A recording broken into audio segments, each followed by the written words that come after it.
O livro que eu li chama-se Implementing Lean Software Development From Concept to Cash. É um livro sobre Lean. O que é Lean? A tradução em português, a melhor palavra seria enxuto. É um desenvolvimento enxuto. Mas eu vou usar esse termo Lean durante a apresentação porque é o que o pessoal costuma falar e não traduz para o português, né? Bom, vamos lá. No prefácio, tem o Jeff Sutherland, que fala um pouco sobre o livro, e ele é o criador do Scrum, e ele fala o seguinte, que Lean enxerga todos os métodos ágeis como válidos. Todos os métodos ágeis têm a ver com Lean, só que ele vai além disso, e ele provê a prosperidade desses métodos. O Lean é um conceito um pouco maior, um pouco mais abrangente, vocês vão entender um pouco melhor. Então no livro, eles começam falando sobre a história que levou a esse termo Lean, certo? Começa falando um pouco sobre desenvolvimento de carros. Então fala um pouquinho da Ford. Lá em 1914 eles aplicaram alguns conceitos de Frederick Taylor na linha de produção. Então era produção em massa, e eles tinham o conceito de que conseguiam trocar as pessoas em poucos minutos. Conseguiria treinar alguém rápido e substituir aquela pessoa na linha de produção. Cada pessoa fazia só um pedacinho das coisas, né? E já na GM, eles sentiram a necessidade no mercado de ter diversos modelos de carros e não apenas um. Na Ford era só um modelo, né? Que era o Ford T, e era preto. Só tinha aquela cor e aquele modelo. E a GM foi se adaptando para ter vários tipos de carro, né? Do outro lado do mundo, lá a Toyota, que na verdade é uma empresa chamada Toyota, produzia teares, né? Uma empresa que fazia teares, e depois eles entraram nesse ramo automobilístico, vou explicar como. E a ideia deles era contratar os melhores engenheiros das universidades, as pessoas formadas nas universidades, contratar os melhores e colocá-los nas equipes de pesquisa, né? Então eles foram criando métodos nas máquinas, nos teares deles, melhorando os teares para que eles fossem totalmente automatizados e eles pudessem rodar o tempo todo desacompanhados. Então tinha pouca gente para administrar uma porrada de teares, por exemplo, numa grande empresa têxtil, né? E aí eles foram crescendo com as vendas desses teares e tiveram subsídios suficientes para montar uma fábrica de carros, de automóveis. E foram lá e montaram a fábrica e chamou de Toyota, né?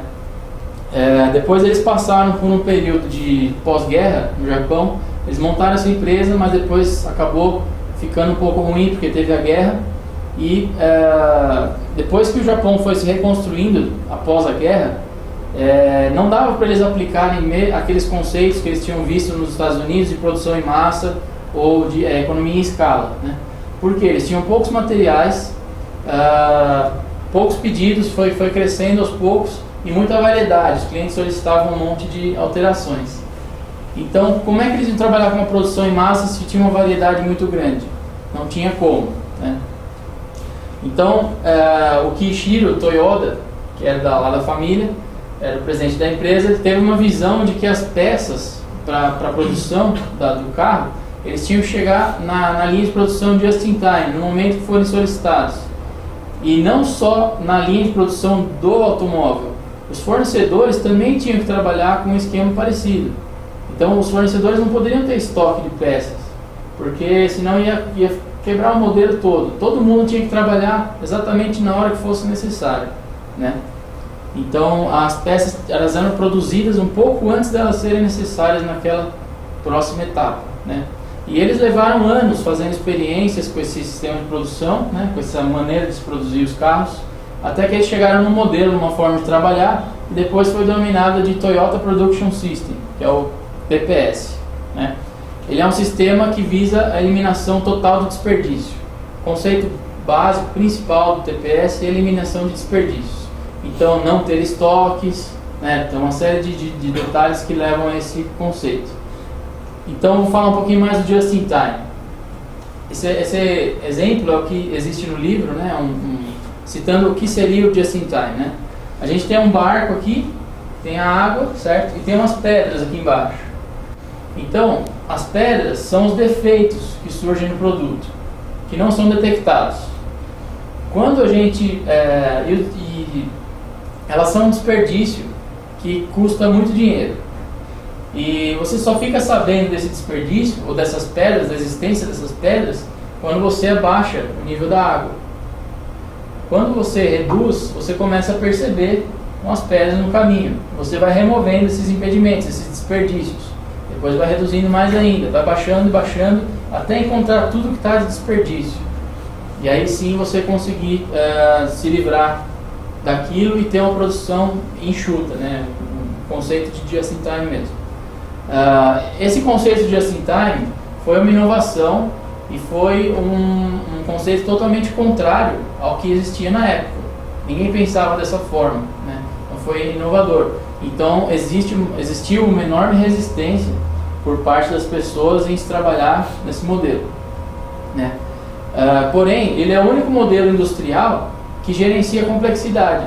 Você tem muita variedade de produtos, muitas peças, muitas formas de se fazer, e é o único modelo que se dá para se trabalhar dessa forma. Se você trabalhar de outro jeito, com estoque alto e tal, não dá para fazer isso, né? Você não é eficaz naquilo que você for fazer. Então, falar um pouquinho do TPS. O que é esse Toyota Production System? Ele é existe um design feito por um líder empreendedor. O que é isso? O líder é um engenheiro que é muito experiente, né, na parte técnica realmente da coisa, da produção de carro, mas ele também entende do mercado que eles estão atuando e como encantar os consumidores. O cara, ele tem uma visão grande. O que mais? Para alguém supervisionar uma área, ele tem que primeiro trabalhar bastante tempo no operacional. Ele tem que saber o que está fazendo, tem que ser mestre naquilo que ele está supervisionando. Então eles têm esse conceito de só promover ou só levar pessoas para a gerência, aqueles que são mestres naquilo que sabem fazer, né? E as decisões são tomadas somente quando são absolutamente necessárias. Eles só tomam as decisões quando eles o mais tarde possível e tendo o maior número de ferramentas para poder tomar essas decisões, tá? Depois, em 1990, teve um livro que foi escrito, chama The Machine That Changed the World, conta um pouco dessa história do Toyota. Então, antes esse Just in Time, esse nome Just in Time ou TPS, foi dado um novo nome para esse chamado Lean Production, é uma produção Lean. Então generalizou, não falou que era específico da Toyota, é uma produção Lean, é um modelo Lean. E aí muitas outras empresas passaram a adotar esse modelo. Mas a gente não está falando de produção, a gente está falando de software, desenvolvimento de software. Então o que é o desenvolvimento de software Lean, né? Para a gente entender, a gente precisa saber o que? Os clientes não compram o software que a gente desenvolve, eles compram a solução que a gente fornece, eles compram algo muito maior do que isso. Eles compram jogos, eles compram editores de texto, eles compram algo que gerencia o seu negócio. Eles não estão comprando o código efetivamente que a gente está escrevendo, e sim a solução, né? Então, é para dar uma ideia de tudo que a gente vai falar para frente, né? Um outro capítulo são os princípios de Lean. Então, o que são isso? Os princípios são conceitos atemporais. E as práticas são as aplicações dos princípios em uma determinada situação, certo? Se a gente for falar de princípios, existem casos das empresas olharem lá a Toyota e tentar copiar as suas práticas, sem entender os princípios. E isso acaba trazendo resultados medíocres, porque não entende o resultado, o todo, né? Não entende o porquê, entende só o como, certo? Porém, quando a gente entende os princípios, é até interessante copiar as práticas de outras empresas, porque te reduz, né, o caminho, te dá alguns atalhos. Você vê as práticas que tem naquela empresa, entende por que eles estão fazendo aquilo e modifica para atender suas necessidades, né? Legal. Então, falando sobre os princípios, vamos falar o que é desenvolvimento. É o processo de transformar ideias em produtos, né? E existem duas escolas de pensamento, duas formas de pensamento. Uma é a determinística, que é o quê? Cria-se uma definição de um produto, uma documentação e tal, e depois você realiza aquilo que foi definido. E existe a empírica, que você cria um conceito de produto e depois trabalha com um feedback, interpretando aquele conceito e desenvolvendo. Como fica mais fácil de entender? Na Toyota, eles desenvolveram, alguns anos atrás, um carro chamado Prius, não sei ao certo como se fala. Mas a ideia deles, na definição do produto deles, não falava, por exemplo, que tinha que ter um motor híbrido. Falava-se do conceito, falava-se que tinha que fazer 20 km por litro, por exemplo. Falava que devia caber 4 pessoas confortavelmente, mas não falava das medidas que o carro tinha que ter. Então você define um conceito e vai trabalhando em cima daquilo para criar o produto. E não ao contrário, definir todas as medidas, tudo no começo e depois fazer em cima daquilo. Então, os autores, são a Mary e Tom Popendick, acreditam que a segunda forma é melhor, inclusive para software. A gente trabalhando com ciclos, com interações, né? Legal. Eles acreditam que esse processo empírico, que deve se trabalhar de forma empírica, porque provê uma melhor maneira de se adaptar às mudanças. E a gente sabe que o software, na grande maioria dos casos, muda constantemente, certo? Legal. Então, quais são os 7 princípios do desenvolvimento? Primeiro, eliminação de desperdícios. Você deve reconhecer que existem desperdícios, né? Saber procurar. E desperdício é tudo aquilo que não adiciona valor para o cliente, certo? Então, todo atraso que permite todo atraso que existe no processo, permitindo que o cliente não receba o valor, é desperdício também. Não é só o tempo da gente desenvolver, é o tempo que ele fica sem aquilo, sem aquela solicitação que ele fez, né? E nada substitui o valor que o cliente recebe, né, ao começar a utilizar o software. O cliente tocando naquilo, sabendo, a gente entregando rápido e ele tendo acesso rapidamente àquilo, tem muito mais valor do que você ficar atrasando para entregar, né?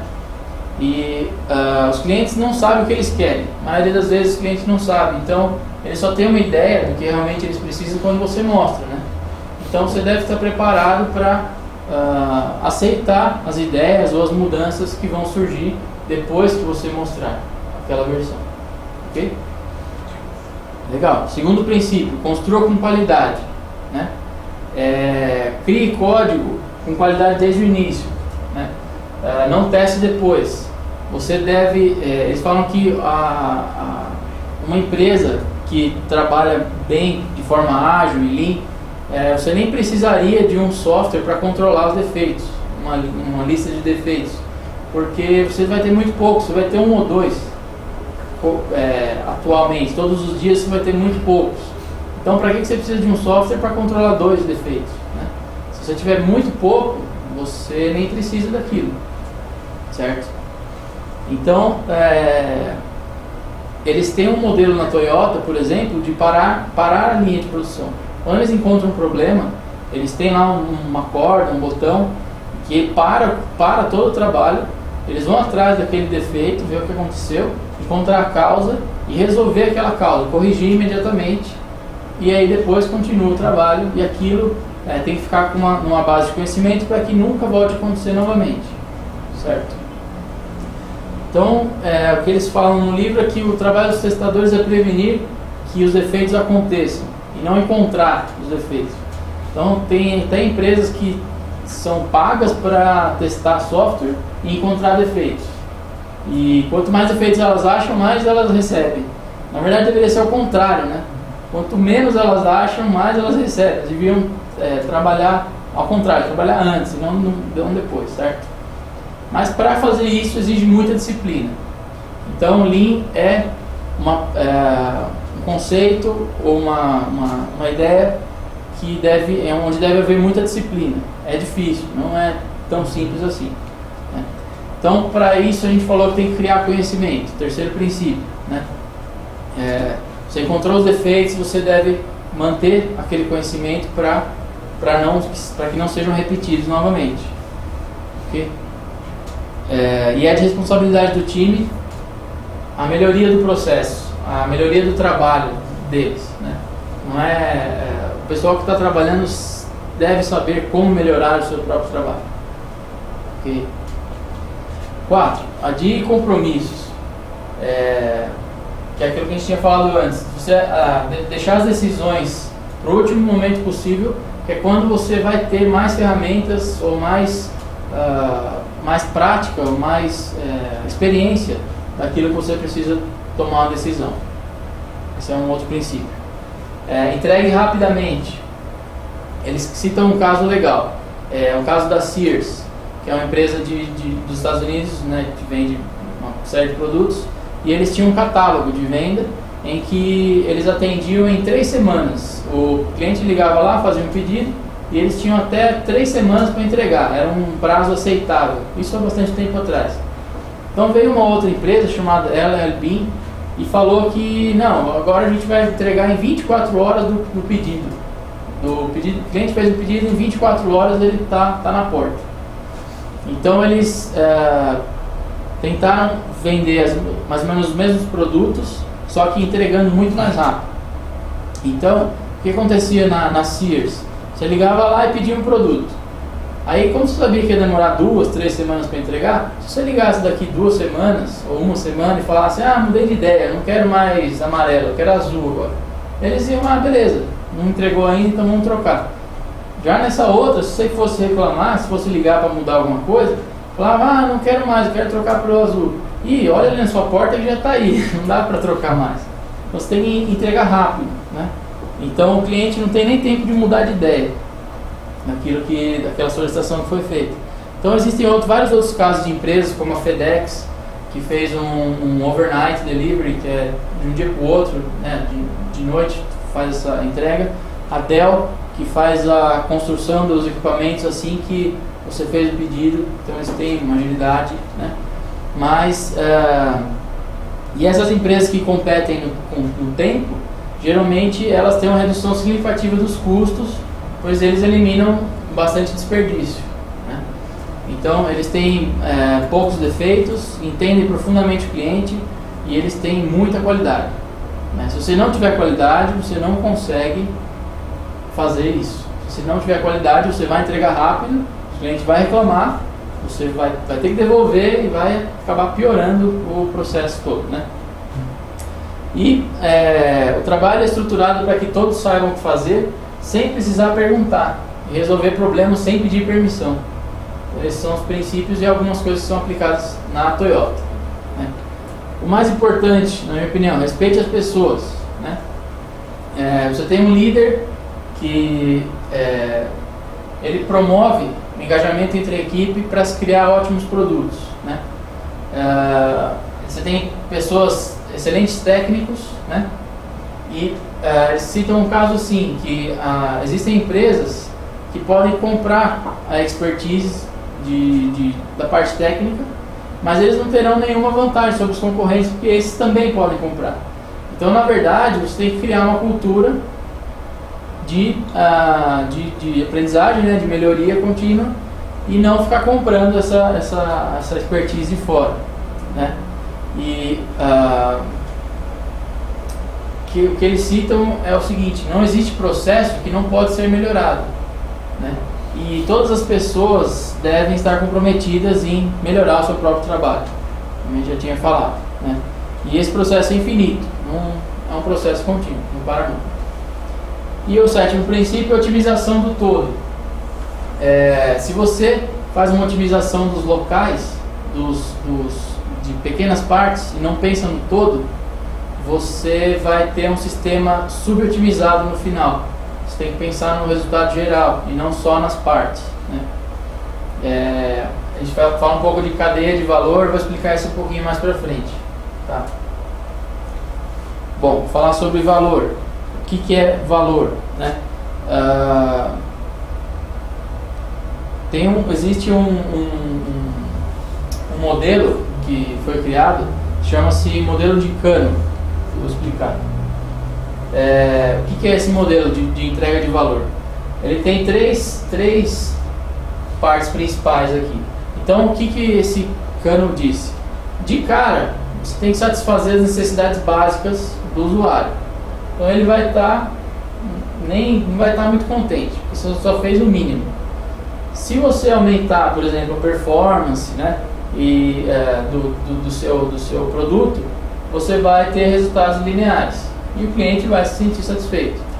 Porém, se você entregar algo que surpreenda o cliente, algo que ele não pediu, mas ele não sabia que precisava, mas ele precisava, se você surpreender, se você encantar o cliente com coisas que você desenvolve, você terá resultados exponenciais. Esse é um modelo de cano que é bem interessante. E como criar softwares que entreguem valor constantemente, né? Pela experiência deles, dos autores, eles falam que os ótimos softwares nascem da sinergia entre uma pessoa que conhece muito do negócio e alguém que conhece muito da tecnologia. Então existiram alguns casos em que se juntam essas duas ideias e criam grandes softwares ou grandes produtos, né? E o foco no trabalho. A gente fala o seguinte: valor é criado quando nos concentramos no trabalho que precisa ser feito, realizado, melhorando o produto para que ele seja melhor que qualquer outra alternativa. Então a gente só vai estar entregando algo de valor quando o cliente não tiver para onde escapar. A nossa solução é a melhor alternativa, né? Então a gente vai estar entregando algo de valor para ele e algo que sempre encante, né? Essa é uma definição do Scott Cook, que foi num artigo da Harvard Business Review, que ele citou no livro. O que mais? Trabalho em times. Tem muitas coisas aqui que a gente já pratica, né? Então parece que estão falando coisas que a gente já sabe e tal, mas acho que é importante reforçar, né? Por exemplo, trabalho em times. Software é melhor suportado por times que se mantêm, pois o conhecimento do cliente, do código e do domínio são difíceis de se transferir. Então existem empresas que trabalham com projetos, né? Você monta uma equipe para um projeto e depois terminou aquele projeto, mistura todo mundo, cria outra equipe e vai para um outro projeto. E no nosso caso, por exemplo, não é tão interessante, que a gente tem um produto. Então se a gente tiver uma equipe, manter aquela equipe intacta, todos vão saber sobre o produto, sobre o código que foi desenvolvido, saber da manutenção, vai ser muito mais fácil de trabalhar. Ok? Falar um pouquinho sobre desperdício. Se a gente for procurar pela causa de todo desperdício no software, um ótimo candidato é a complexidade. Quanto mais complexo é o nosso código, a nossa forma de trabalhar, mais desperdício haverá. Então existe um gráfico interessante que fala sobre essa complexidade, né? O custo da complexidade não é linear, ele é exponencial. Quanto mais complexo o código ou o software que está desenvolvendo, maior o custo que ele terá ao longo do tempo, né?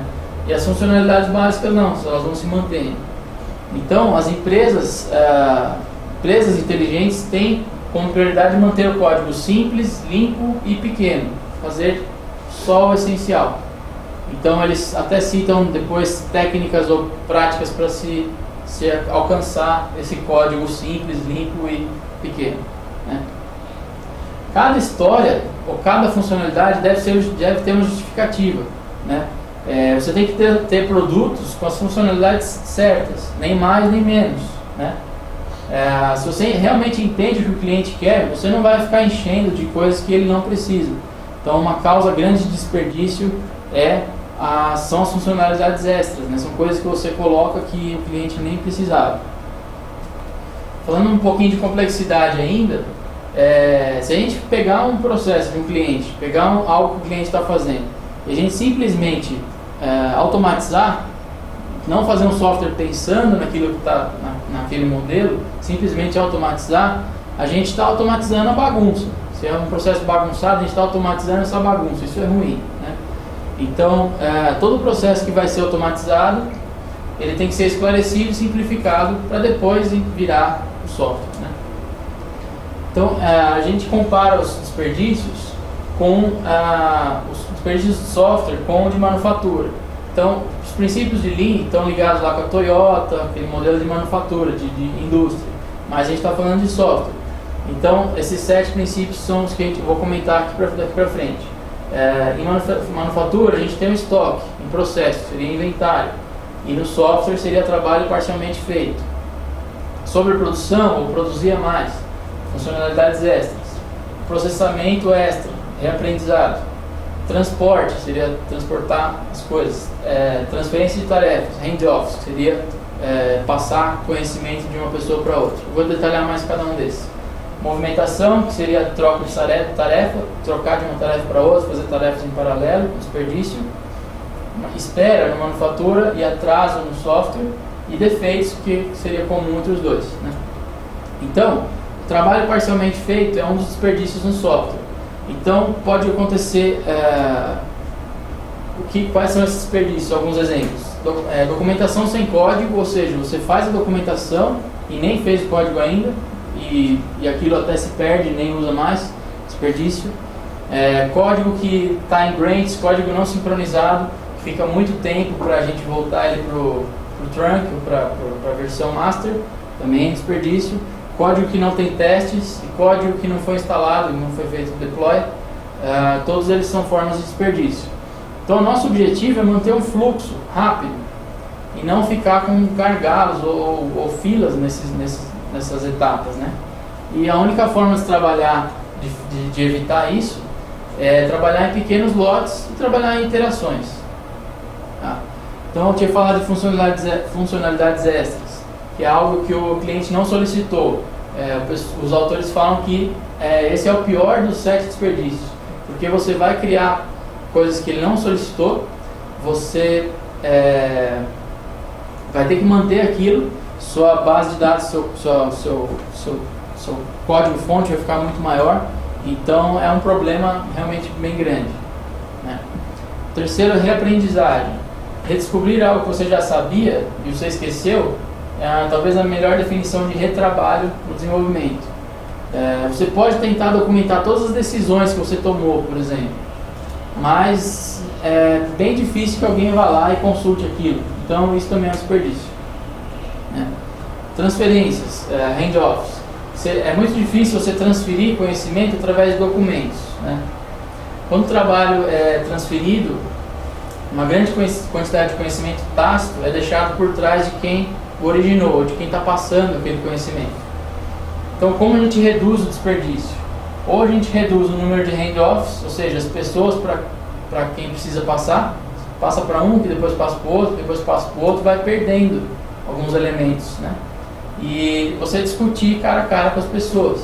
Então eles falam o seguinte: se você, por exemplo, vai passar um trabalho para alguém e você, supondo que exista 50% de perda nessa transferência, você sabe o que você quer, mas quando você fala para a pessoa, você não fala tudo, né? Geralmente você não consegue falar tudo. Então imagine que você perdeu 50%. Na primeira passagem já perdeu 50%. Se passar daquela pessoa para uma outra, já reduz para 25%. Para uma terceira, 12%. Depois 6%, depois 3%. Imagine que você passou o trabalho para 5 pessoas, uma para outra, para outra, para outra, para outra. Perdeu tudo praticamente que você já sabia. Então quanto mais próximo você tiver, melhor, né? Não ficar transferindo isso de um para o outro. Quanto mais próximo o cliente estiver, no nosso caso, melhor, né? Outra coisa seria o switching, seria a troca de tarefas, né? Quando a gente tem um monte de tarefas fazendo em paralelo, geralmente a gente perde mais tempo limpando a mente ou resetando ali, trocando de ambiente, do que realmente trabalhando na tarefa. E isso também é um grande desperdício, né? Então, além desse desperdício do tempo que a gente ficou trocando de uma com a outra, existe o desperdício de você não ter entregue para o cliente aquilo que ele queria antes, né? Então, imagina que a gente tem 3 tarefas para fazer: A, a B e a C. E a gente não fez primeiro a A toda, depois a B toda, depois a C. A gente foi fazendo em paralelo. Então fez um pouquinho da A, um pouquinho da B, um pouquinho da C na primeira semana. Depois na outra, na outra e na outra. Então, sempre acabam depois do que se a gente fizesse uma de cada vez. Então, o que é desperdício? Se a gente tivesse feito a A toda, a gente teria entregue a A na primeira semana e o cliente já estaria recebendo o valor. A segunda tarefa a gente faria na segunda semana, a terceira na terceira semana, acabou. Agora, nesse caso, nenhuma delas ficou pronta até o final da terceira semana. Então o cliente ficou esperando, não tinha nem a A, nem a B, nem a C, né? Então é ruim esse negócio de ficar trocando de tarefas. Pessoas que trabalham em muitos projetos, muitos produtos, é bem ruim e gera muito desperdício, né? Então como que a gente pode fazer para resolver isso? Por exemplo, a gente sabe que tem um software em produção que vai precisar de manutenção. E a gente pode deixar alguém responsável por essas manutenções. No nosso caso é o papel lá do Batman, o cara que vai atender essas solicitações. Uma outra forma que eles citam lá seria trabalhar um período durante a manhã, todos os dias, por exemplo, 2 horas do dia, para resolver aqueles problemas do dia anterior e depois planejar o que vai fazer naquele dia, né? E além disso, fazer com que a equipe de suporte faça uma triagem das requisições que existem para saber o que é urgente e não ficar atrapalhando a equipe do desenvolvimento toda hora, né? O que a gente tem feito também. Uma outra forma de desperdício seriam atrasos, né? Uma decisão pode ser tomada rapidamente se o desenvolvedor entende bem o que deve ser realizado e se houver alguém na mesma sala que pode responder às dúvidas que surjam. Então é interessante você ter uma equipe trabalhando junto, inclusive fisicamente na mesma sala, porque rapidamente você consegue conversar e trocar o conhecimento, né? E uma coisa que a gente tem aplicado também o conhecimento tem que estar disponível somente quando for necessário. Então, por exemplo, no nosso planejamento, a gente não fica fazendo mais do que cabe na iteração. A gente planeja o básico ali, porque a gente acredita que consegue fazer naquela iteração. Não fica fazendo planejamento a longo prazo, né? Senão a pessoa acaba esquecendo o que foi planejado, né? E os defeitos... quando um defeito é encontrado, deve ser criado um teste para que nunca mais volte a acontecer. Então, falam sobre isso dos defeitos, né? E outra coisa interessante, uma frase bem forte seria: se o software entra na fase de verificações finais com defeitos, ele está sendo produzido por um processo defeituoso. Então isso é complicado, né? Um bom time ágil possui uma taxa muito baixa de defeitos, pois o objetivo primário é desenvolver código à prova de erros. Então, fazendo testes unitários, né? Trabalhando de forma mais eficaz. E os testes são o design do seu código, né? Se você escrever antes do código, você vai ter com certeza um design mais simples, mais fácil de entender e um código testável, né? Legal. Eu tinha falado de cadeias de valor. Vou explicar o que são cadeias de valor. Imagina que a gente tem uma tarefa que precisa ser desenvolvida, uma tarefa simples, né? E a gente tem essa cadeia aqui. Então, existe a solicitação de um cliente que manda um e-mail para o supervisor para uma aprovação. Aí manda um e-mail para o técnico, para o líder, para fazer uma aprovação na parte técnica. Ele passa aquela tarefa para um desenvolvedor, ele vai fazer o desenvolvimento, depois vai passar para testes, vai fazer o teste e vai fazer o deploy. Legal, um fluxozinho. Então ele coloca aqui quanto que tem de valor e quanto que tem de desperdício em tempo. Então o cliente levou 5 minutos para solicitar, levou 2 horas para o supervisor abrir o e-mail para ver se podia aprovar. Aí ele demorou 2 minutos para aprovar. Depois demorou mais 2 horas para falar com o técnico. E o técnico em 15 minutos achou um desenvolvedor para fazer, né? Demorou 1 hora para o desenvolvedor começar, depois 2 horas para ele fazer, mais 15 minutos antes do testador pegar. Depois ele demorou 15 minutos para testar, até o final.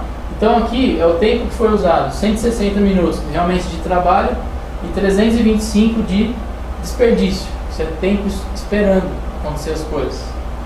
33% de eficiência, que seria um sobre o outro.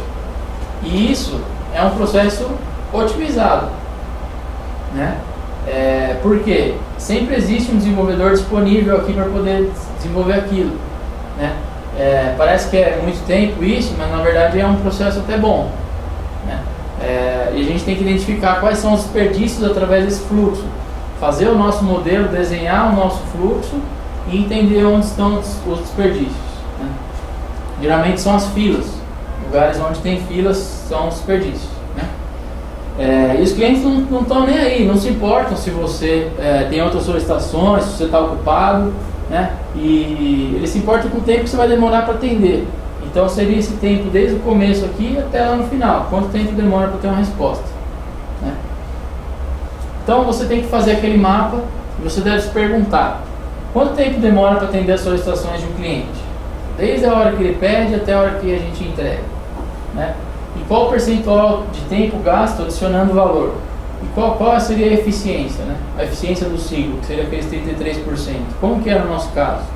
Então eles citam outro modelo bem pior, né?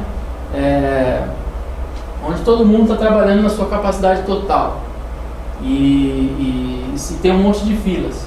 Então nesse caso aqui tem 1% de eficiência. Foi 2 horas e 40 de trabalho e 6 semanas esperando. Então o cliente mandou o e-mail, aí ficou 2 semanas esperando para ver se fazia, depois ficou mais 2 semanas para testar, mais uma outra semana e tal. Então tem muito atraso no meio, não tem um fluxo rápido, né? Então existe um mito de que todo mundo deve estar 100% ocupado o tempo todo, e isso acaba até diminuindo a eficiência, não aumentando. Então a gente está muito relacionado com o TOC, teoria das restrições. Só que na parte da indústria, se você tem máquinas trabalhando todas a 100% da capacidade, isso até é pior. Isso é pior no processo, porque você vai gerando filas, vai gerando gargalos.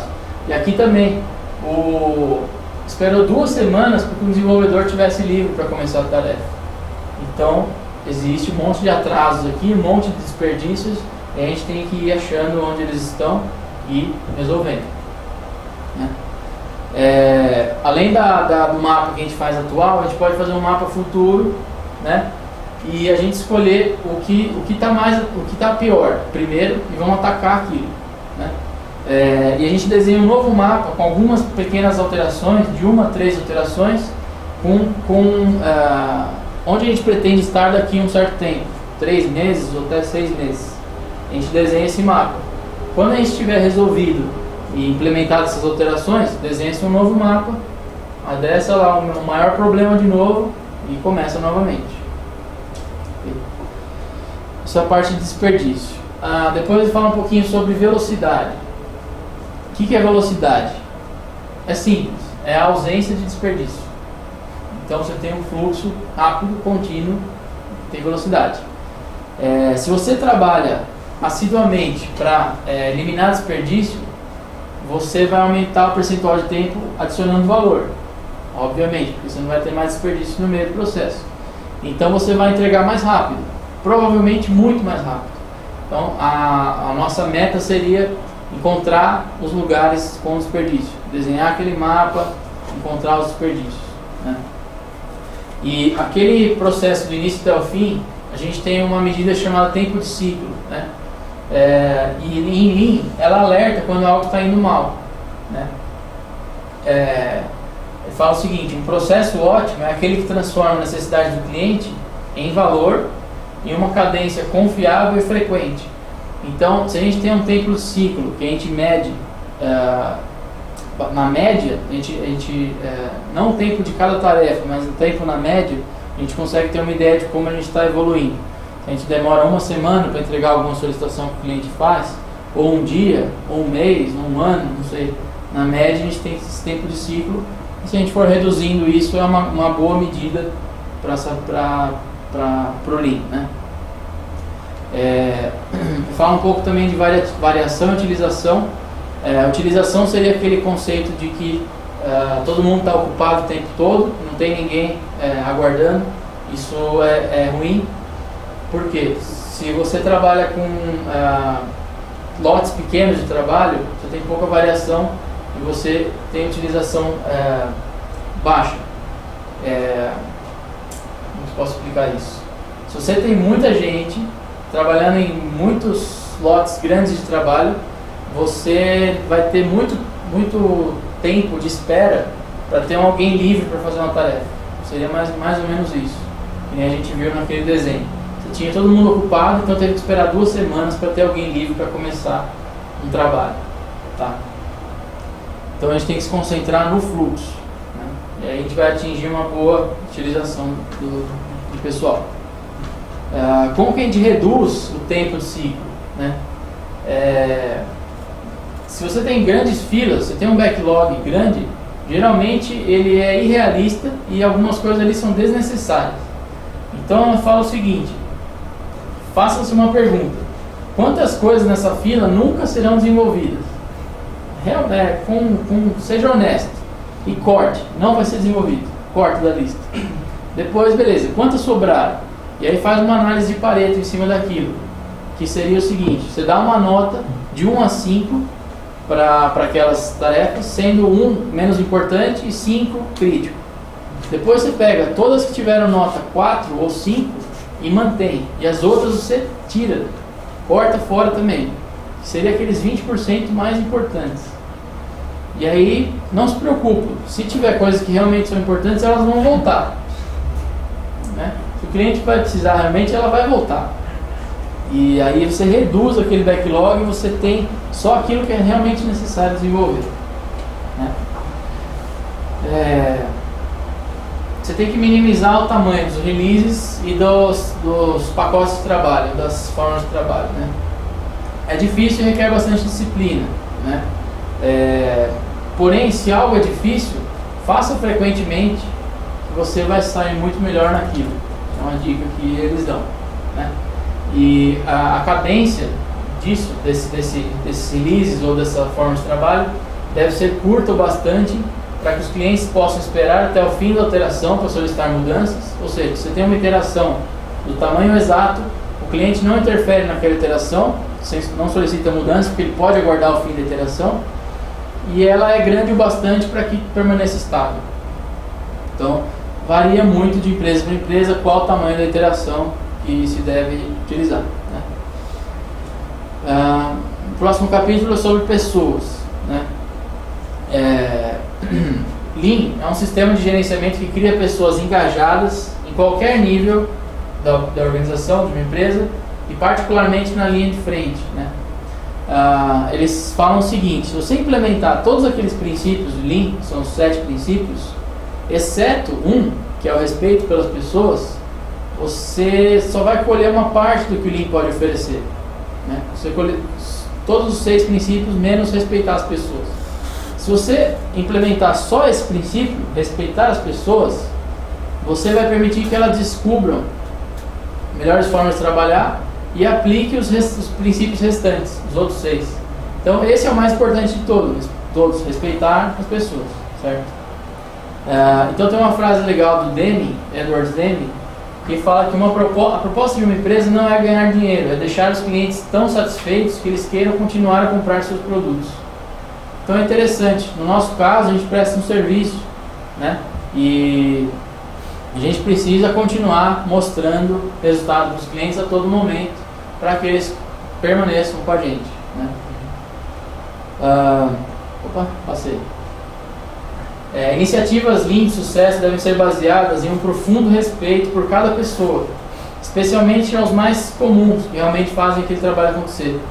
Então, aquilo que eu tinha citado no começo, se uma empresa pega só as práticas e tenta aplicar aquelas práticas, ela não vai ter resultados muito satisfatórios, né? Eles esquecem o ponto central, que são as pessoas. Sempre são as pessoas, em qualquer iniciativa Lean. Então, eles falam sobre os times, né? Que colocar um grupo de pessoas juntos não quer dizer que aquilo seja um time. Os times, eles são pessoas que juntam suas habilidades para atingir um propósito comum. Essa é a ideia de time. Sobre liderança, eles citam um exemplo do remo, né? Seria 8 pessoas aqui, e tem um cara aqui na frente que é o cara que vai coordenando, dando a direção e tal. Então, um grande time sem um líder não é suficiente, né? Eles podem ir até rápido, na direção certa, mas não vai ter sincronismo, porque não tem ninguém controlando isso. E se tiver que mudar de curso, mudar de direção, eles vão demorar muito e vão acabar perdendo a prova. Então tem que existir um líder. Na Toyota, por exemplo, tem um princípio básico que deve existir trabalho em equipe, mas sempre tem alguém responsável, sempre tem um líder. Tá? E ainda em relação a pessoas, existem várias formas de incentivos, né? Tem um estudo do Arne de Geus, não sei como fala. Existem dois tipos de empresas. Tem as economic companies, que são aquelas que querem o máximo de resultados com o mínimo de recursos, e existem do tipo Rio, que é o River Companies, que eles querem manter o fluxo, ou seja, manter-se no negócio e promover, né, prover empregos, a longo prazo, prover empregos para as pessoas. Então eles citam uma ideia legal de que a pessoa só se compromete com uma empresa quando ela sente que a empresa se compromete com elas, né? Então é uma via de duas mãos, né? O cara só se compromete quando ele sabe que a empresa quer extrair o potencial de cada um, o potencial máximo de cada um. Achei isso interessante. E em relação aos incentivos, a gente tem que encontrar os motivadores corretos, né? Tem empresa que acha que só recompensa em dinheiro já é suficiente, mas isso não é sustentável a longo prazo, né? Quando uma pessoa recebe um salário adequado, ela valoriza outras coisas, como as suas realizações, seu crescimento na empresa, né? Reconhecimento do seu trabalho e ter um ambiente de trabalho legal, agradável para se trabalhar. Um outro capítulo é sobre qualidade, né? Então ele fala sobre arquitetura. O objetivo de uma boa arquitetura é manter o mínimo possível de decisões irreversíveis e prover uma forma de trabalho que suporte o desenvolvimento interativo. Para você ter uma boa arquitetura, você precisa deixar ela flexível para mudanças, mas não tanto assim que permita fazer qualquer coisa. É complicado. Você tem que ter disciplina. Não é possível mover-se com velocidade sem construir um produto com qualidade. Isso requer muita disciplina. Então eles citam um exemplo do seguinte: você entra numa sala do pessoal de desenvolvimento, você já consegue ter uma ideia de quão disciplinada é aquela equipe, só pelo ambiente físico. Então, se a sala é bagunçada, o time provavelmente não se preocupa muito com isso. Então, com certeza, o código também será bagunçado, né? Se uma organização é rápida, se trabalha de forma ágil, as pessoas sabem onde encontrar o que elas precisam imediatamente, porque existe um lugar para tudo e tudo está no seu lugar, né? Então eles citam uma técnica legal, chamam 5 S's, que em japonês são palavras que começam com S, né? Primeiro S, seiri, selecione, sistematize, lustre, padronize e sustente. Eu vou explicar o que é isso, né? Através dos 5 padrões em Java, por exemplo. O seiri seria reduz o tamanho da base de código. Você vai lá remover código inutilizado, métodos, variáveis, classes, etc. Retira as coisas que você não usa. Depois, você organiza os projetos e os pacotes. Você tem um lugar para tudo. Está tudo bem organizado, você consegue encontrar as coisas facilmente, né? Depois, faça a limpeza. Resolva os testes unitários quebrados, os warnings que existem, os to-dos, tudo que tem de lixo lá no código. E depois, já que está tudo limpo, mantenha dessa forma, né? Reduza a complexidade para facilitar a manutenção. E use e siga procedimentos padronizados. Então, eles falam o seguinte: primeiro você arruma a sala lá, né? Já que está uma bagunça, você aplica esses mesmos conceitos aqui, dá uma acertada na sala.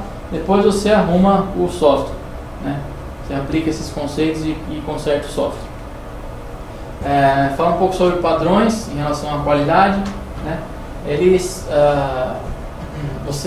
tornam possível você não precisar fazer conversões, você não precisar ficar pensando muito, você reflexivamente você reage, né, à situação.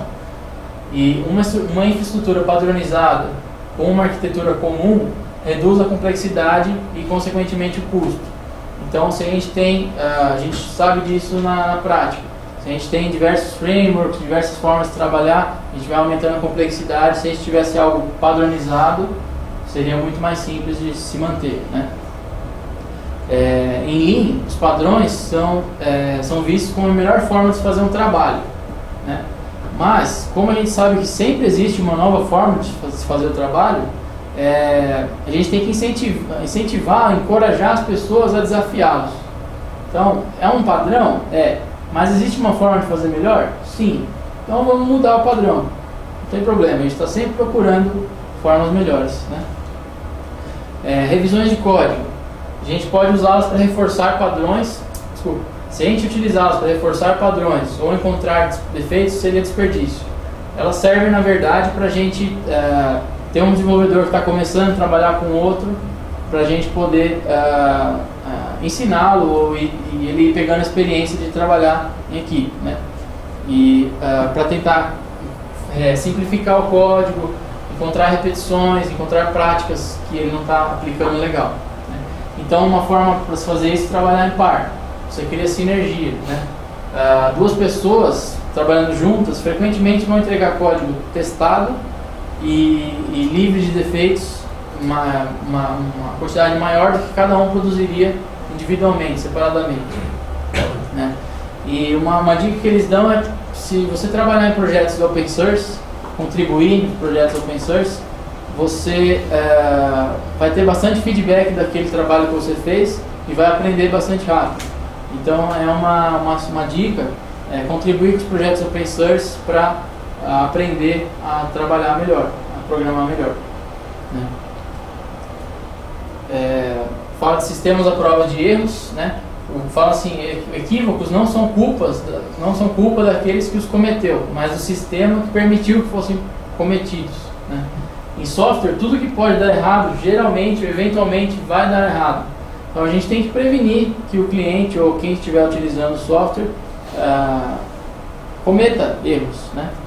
E para a gente reduzir esse número de erros, principalmente durante o desenvolvimento, a gente pode automatizar ao máximo nossas tarefas, né?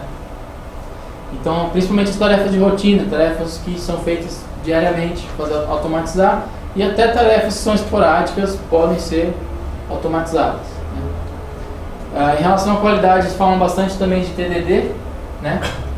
Que a meta do desenvolvimento Lean é prevenir que os defeitos entrem no código, não tratar os defeitos depois. E a forma para que isso aconteça é utilizando TDD, né?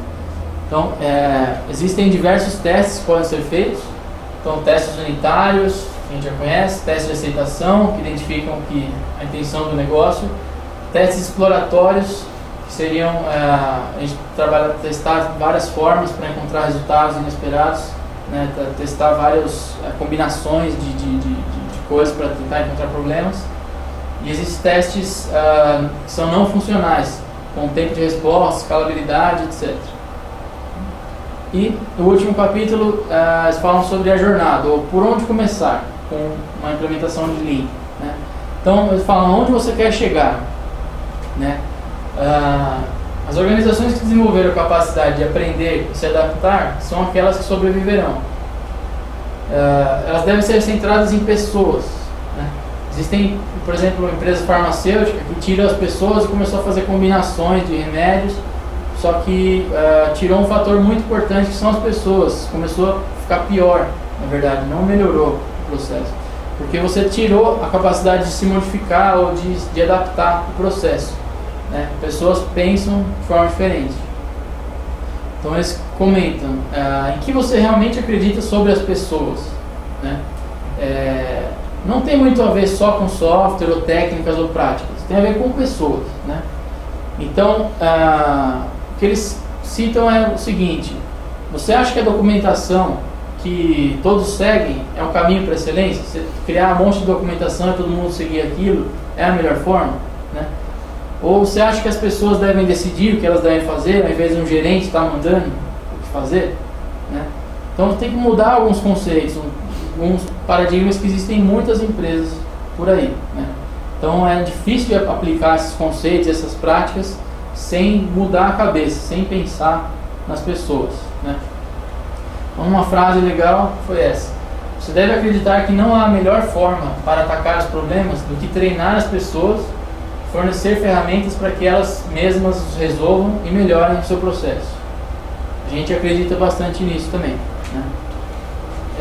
E faça algumas questões, né? todo trabalhador a qualquer momento deve questionar como é o seu processo de trabalho e deve ser encorajado a usar técnicas para resolver problemas, né?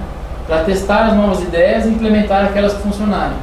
Tem que existir muita liberdade para fazer mudanças e testar ideias novas, porque a gente está pensando no todo, a gente está pensando na empresa, não individualmente, né? Então, existem algumas medidas para quando você está implementando o Lean, que seria aquele tempo de ciclo que eu comentei, né?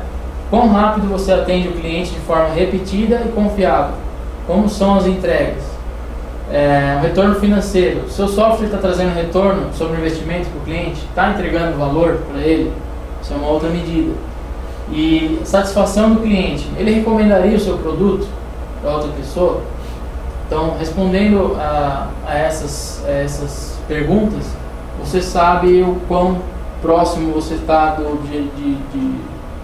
de atingir excelência. Então, é isso. O livro que eu pesquisei foi esse, né, que eu estudei, Implementing Lean Software Development, da Mary Tom Popendick. E é isso aí. Obrigado.